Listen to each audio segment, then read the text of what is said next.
Miss Brooks manages to keep busy teaching English at Madison High School, but in spite of her preoccupation with her own subject, she's managed to find quite a bit of time lately to pursue the study of biology. Well, one thing is certain. I've spent more time pursuing the study of biology than the biology teacher has spent pursuing me. Anyway, I was pretty surprised last week when my landlady, Mrs. Davis, told me that Mr. Boynton had borrowed my copy of Rostand's Cyrano de Bergerac from our library. We were discussing it last Thursday morning while Mrs. Davis was getting breakfast ready. I can't understand it, Tommy. Cyrano is a very romantic play. Does Mr. Boynton read that kind of literature? I doubt it very much, although he surprised me once before this when I saw a book on his desk called Come Fly With Me. That sounds like a very racy novel. Well, that's what I thought till I saw the rest of the title. That read, The Life and Times of an African Tsetse Fly. Well, maybe now that the weather's getting nicer, he'll warm up a bit. Remember the old saying, in the spring, a young man's fancy. Not Mr. Boynton. He's no fancier in the spring than he is in the winter. Oh, that must be Walter Denton to drive me to school. Come on in, Walter. The door's open. I'll be in the kitchen. Just call me if he wants some breakfast. Breakfast? If I call, just stand guard over lunch and dinner. Oh, good morning, Walter. You're just in time for some breakfast. No, thanks, Miss Brooks. I'm really worried. It's about Harriet Conklin. She's been very cool to me lately. It's this poetry she's been getting. Poetry? From whom? Well, that's just the trouble. I don't know who from. You don't know from whom? I don't know from nothing. Somebody's been sending her love lyrics like mad. I suspect that the sender of the notes works around the cafeteria. Why the cafeteria? Well, because yesterday, while Harriet wasn't looking, I switched desserts with her, and sure enough, tucked right in the middle of my chocolate eclair, Omar Khayyam. At least I think it was Omar Khayyam. You mean you're not sure? Well, it was pretty gooey. That's Omar Khayyam, all right.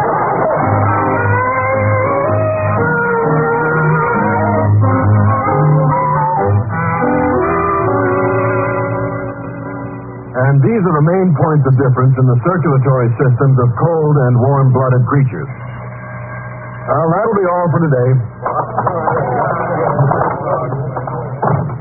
You'll excuse me, Mr. Boynton, but you asked me to wait after class? Oh, yes, Walter.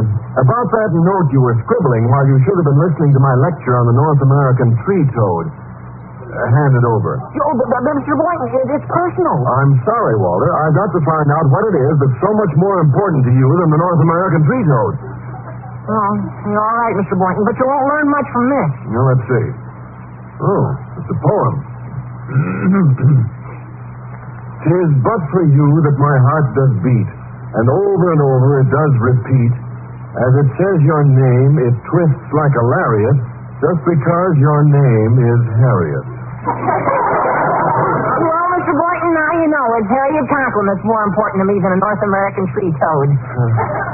I didn't mean to embarrass you, Walter. I think our esteemed principal's daughter's a fine girl, and I'm quite fond of poetry myself. You, Mr. Boynton? Yes, me. There are things in my life besides toads, too. Really? What? One of my favorite bits of verse is quite similar to the one you've written. It goes, "Your name hangs in my heart like a bell's tongue, and evermore with love I tremble. And the bell swings, and then your name rings out, and everything you do lives in my heart." Well, Walter, what do you think of it?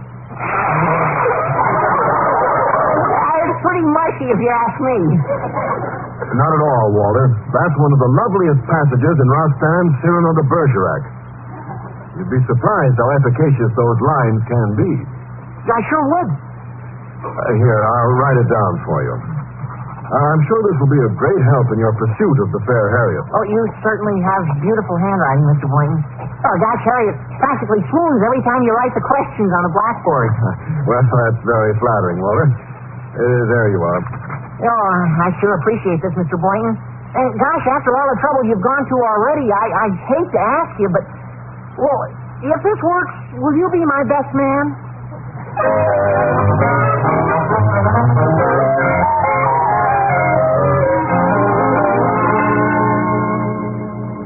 sent for you, Miss Brooks, for two reasons. Yes, Mr. Conklin? First, I want you to pick up your allotment of report cards. You'll find them in one of those envelopes on the desk. Got it? Not yet. Oh, well, here it is. I found it, Mr. Conklin. Well, good for you. Now, the second thing I want you to do is to change my daughter Harriet's seat in your class. Oh, why, sir? What's wrong with her present location? She's right across the aisle from a case of walking arrested development called Walter Denton. Their very proximity has fostered an infantile romance, culminating in Harriet's receiving a series of mushy, ridiculous poems. But, Mr. Conklin, Walter didn't send those poems. Just move him away from my daughter or vice versa. But, Mr. Conklin, the poems... The only poem I'm interested in, Miss Brooks, goes, yours not to reason why, yours but to do or die. I believe in private enterprise myself. Good day, Miss Brooks. But, Mr. Conklin... I have spoken. Yes, master, I go.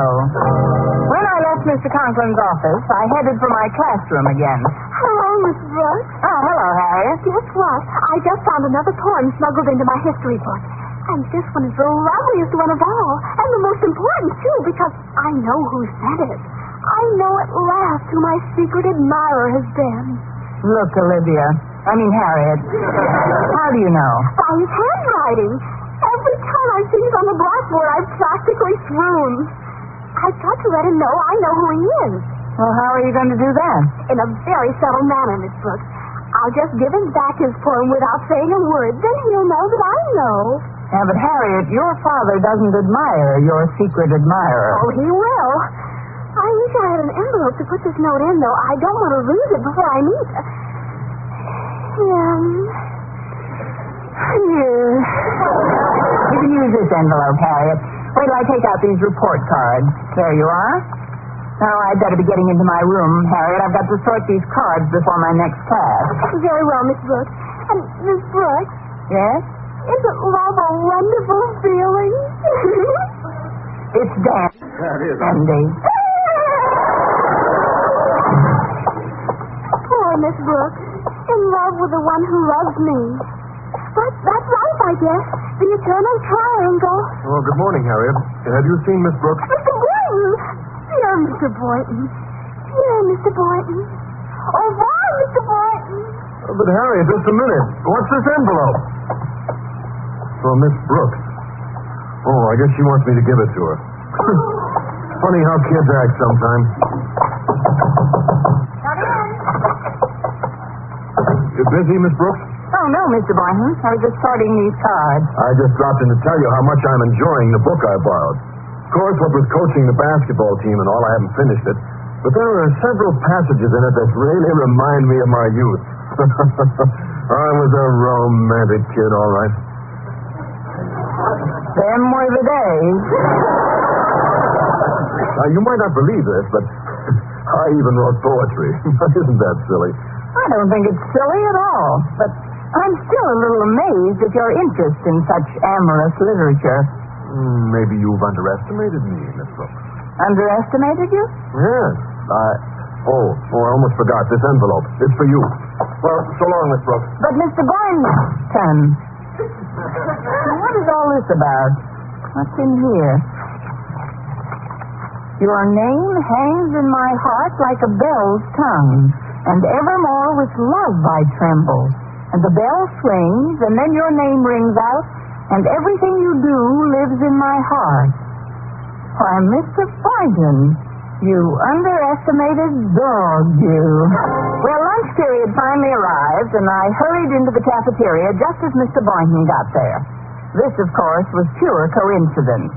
The same pure coincidence which has occurred every day for the past 6 years. Well, the students' threat to boycott this cafeteria last week seems to have done some good, doesn't it, Mr. Boynton? Yes, indeed. They've even put flower pots around on the windowsills. I've just ordered some for my biology lab. They certainly do a lot to relieve the drabness of a schoolroom. So do you. Aren't flower pots a pretty expensive luxury for a teacher? Oh, they don't cost anything at all, Miss Brooks. Mr. Conklin gets them through the school nursery. You just tell him how many you want, he signs the requisition, and that's all there is to it. You ought to get a dozen or so for your room.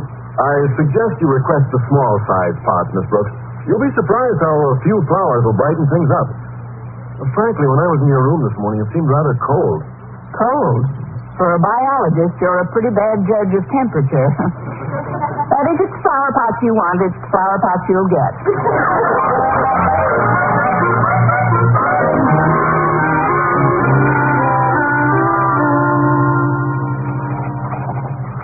And so I would like a dozen small flower pots for my windowsills. Come in. It's me, Stretch Snodgrass. You gotta help me, Miss Brooks. I got a problem. What's your problem, Stretch? Well, as you know, Walter Denton is my best friend. And I know he's gone on Harriet Conklin. And even though she's my best friend's girl, I can't help it. I'm gone on her. Even Mr. Boynton has noticed how it's affecting me. Well, why don't you tell Harriet how you feel about her? I'm sure Mr. Conklin would welcome the change. Well, I don't want to go with Mr. Conklin. Hey, you see, Miss Brooks, for quite a while now I've been smuggling little notes to her every day without signing them. Oh, so you're the one. What one? The one who's been slipping Omar Khayyam into Harriet Declares. Yeah, that's right. I lost a book somewhere, so I had to make up today's poem myself. That's why I came to you, Miss Brooks. I want you to hear it and tell me if it's okay. All right, Stretch, go ahead. To Harriet. Oh, I love the dear silver that ain't in your hair. And the brow that ain't furrowed or wrinkled with care. I kiss the dear fingers, not toil-worn for me. Oh, I love you, dear Harriet. Well, what's the next line? Oh, I couldn't think of another original one, so I just put down Mother McCree.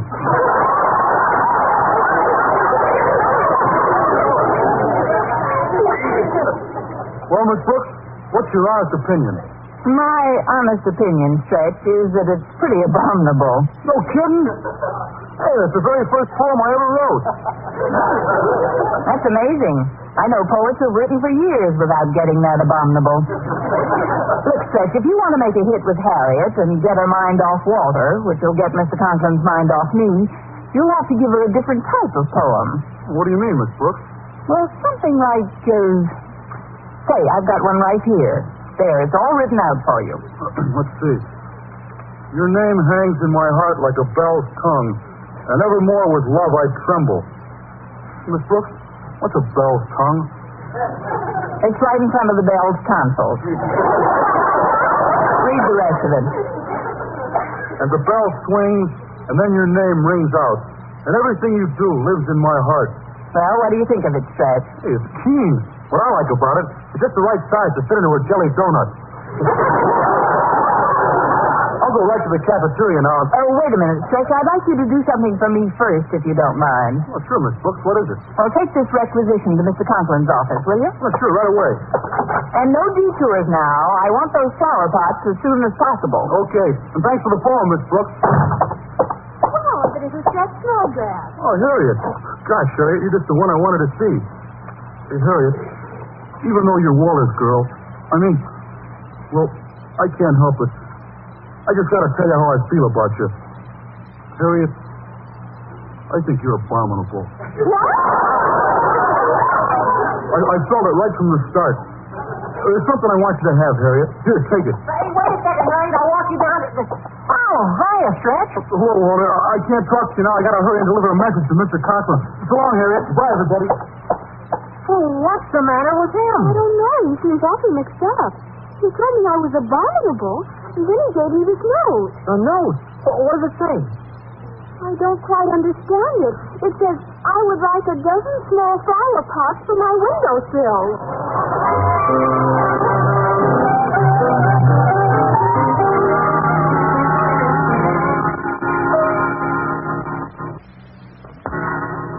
Ask Miss Brooks to step into my office immediately, please. And now then, Stretch, you're positive Miss Brooks told you to give this note to me? Yes, Mr. Conklin. I see. That will be all, Stretch. Thank you. Yes, sir. Bye, Mr. Conklin. Your name hangs in my heart like a bell's tongue. And evermore with love I tremble. Now, really. Come in. You You sent for me, Mr. Conklin? Yes, Miss Brooks, I did. Sit down, won't you? Thank you. Miss Brooks, I don't know quite how to begin. I received your note, of course, and, well, I never suspected you felt the way you do. Well, I did decide rather recently, Mr. Conklin. But, Miss Brooks, you know Mrs. Conklin so well. What do you suppose she'd say? Well, don't you think she'd like the idea? Like the idea? Mr. Conklin, aren't you exaggerating the importance of my little note? It isn't as if I'm asking for the moon. All I want is some little ones.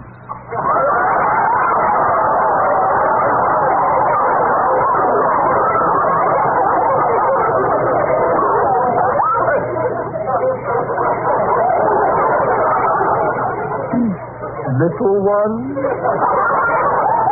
Oh, yes. I've got as much right to them as anybody else, haven't I?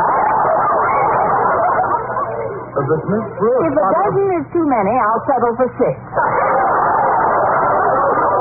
And if you don't mind, I'd like to have them by the end of the day.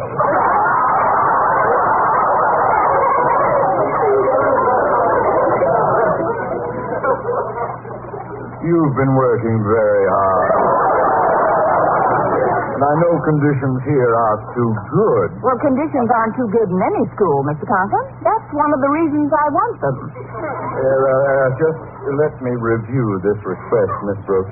You say you want 6 little ones by the end of the day? That's right. I'd like to string them along my windowsill.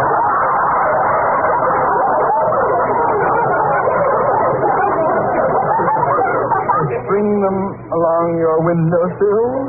Well, that's better than letting them lie around the nursery, isn't it? Mr. Brooks, what are you talking about? Flower pots. I want you to sign the requisition for me. Requisition? But I didn't get any requisition. Here's what Snodgrass brought me. Your name hangs in my heart like a bell's tongue. Excuse me, Daddy, but there's been a terrible mistake. What are you talking about, Harriet? And why aren't you in class, Denton? Wait, what's such a mistake, Mr. Conklin? I guess I got excited. Pardon me, but the door was open, Mr. Conklin, and Mr. Boynton, what is this, a convention? I heard you were called up on the carpet, Miss Brooks, so I thought I'd come by and see if there's anything I can do. Oh, that's very sweet of you, Mr. Boynton. It's about the poem. What is going on here? What's all this poem nonsense anyway? Don't you see, Daddy? Stretch gave you the poem he was planning to give me by mistake. Yeah, but he wasn't the only one that gave Harriet a poem. I did, too. I put one in her history book. What? I've had about enough of this. Clear out of my office, all of you. Stretch, here, take this poem with you. Yeah, but it isn't mine. Miss Brooks gave it to me. Here. Mr. Boynton gave it to me. Here. Well, Harriet gave it to me. Here. Walter gave it to me. Here. Mr. Boynton gave it to me. Here. Thank you, Walter. Oh, that was fun. Let's go around again. And the first one that misses gets a date with Bridie Murphy. Now let's drop in and meet the